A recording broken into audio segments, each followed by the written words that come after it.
According to the Oxford Dictionary, here's the definition of the word myth. A widely held but false belief or idea. Synonym, misconception. Yes. That's what it is, and it's way more popular than you think. In fact, you might still believe in one or more of them. In this video, I'll show you how to deconstruct 5 myths about pricing your coaching program. Ready? Myth number 1. You've got to start giving away your services for free when you get started. I'm hitting you first with the worst myth ever. Giving away your services for free? Let's rewind a little bit here, okay? So, you've gained all that knowledge, right? Right. You have your career experience, right? Your life experience, right? Your lessons learned, right? Your tuition fees, invested all of your life, right? Your postgraduate training, right? And that's worth zip, zero, nada? Please, give me a break. It's not because you're getting started as a coach that you can't bill your clients for your services. Yes, you might be a beginner as a coach, but no, your knowledge is far beyond being at the beginner stage. And you're in business for profits, right? Plus, I strongly believe that if you keep sending that message to the universe that you are willing to give away your services for free to 5, 10, 50, 100 people, well, guess what? You will always have people expecting you to give all of your farm for free.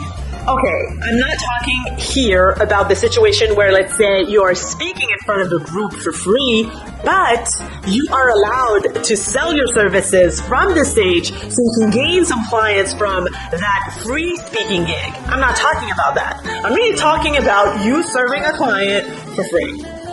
Forget about it. I never advise my clients to do so. Are you thinking that you're not great enough to charge? If that's what you're thinking, then we're talking about self-esteem issues. So please, charge for your services, okay? Myth number 2. The only way to attract more clients is to have the cheapest price. Oh my god, I just feel like I've been hit in the face. I thought that number 1 was the worst, but man, number 2 is like following really closely to number 1. In the service-based industry, It's good. okay? What kind of service do you expect if you invest $50 per hour for coaching? I'm talking about yourself if you pay for coaching. Okay, so now let's reverse. What kind of clients do you feel that you will attract if you charge $50 per hour? Okay, you got it, I think. There's a certain level of pricing that when you price at that level, you have less and less chances of attracting the bad clients, the one who are never satisfied, or the one who will end up not paying you. People who invest usually take their success very seriously. They respect you as their coach.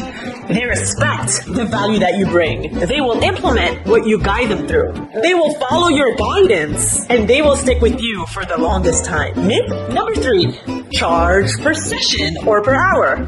So now we're back to the employee mentality, getting paid for the amount of hours, trading time for money type of thing. The more I work, the more I should charge. It's not like that in the service-based industry. You have to charge per package, not per session. There's also the sub-myth inside of that myth that the more you charge, the more content, the more modules, the more sessions, the more access you have to give. And that's completely wrong. In fact, people really pay for their transformation, for the results. They're not paying for the time that you will have to work in order for them to get that result. They already see the value into the transformation that you provide with your services. If you charge per session or per hour, it's easier for your client to say, well, you know what, I'll stop doing the work. Or it will not allow your client to commit fully into a program that could be, for example, 6 weeks long, or 3 months, or 6 months long.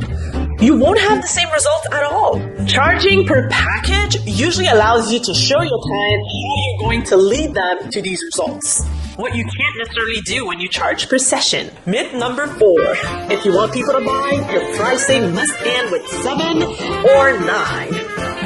That's something else. We're in the market of high-end offers, so you seriously think that someone will reconsider investing with you if you charge $5,000 instead of $4,999 or $4,997? I don't know. I think it's overrated.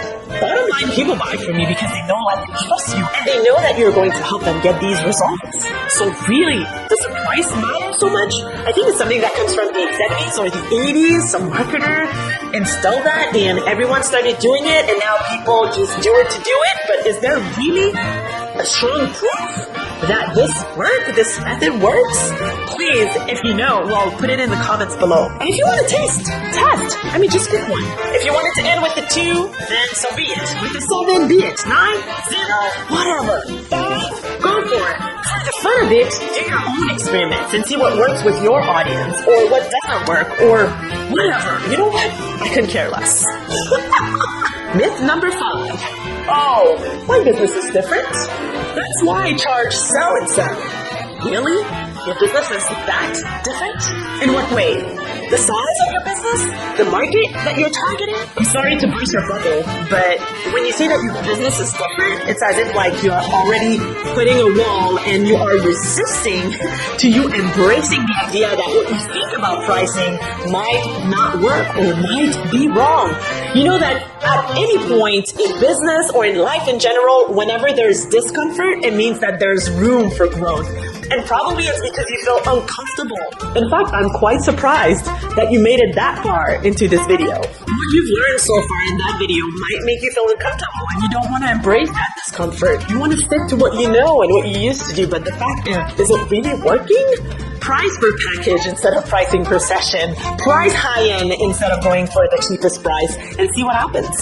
And let me know in the comments.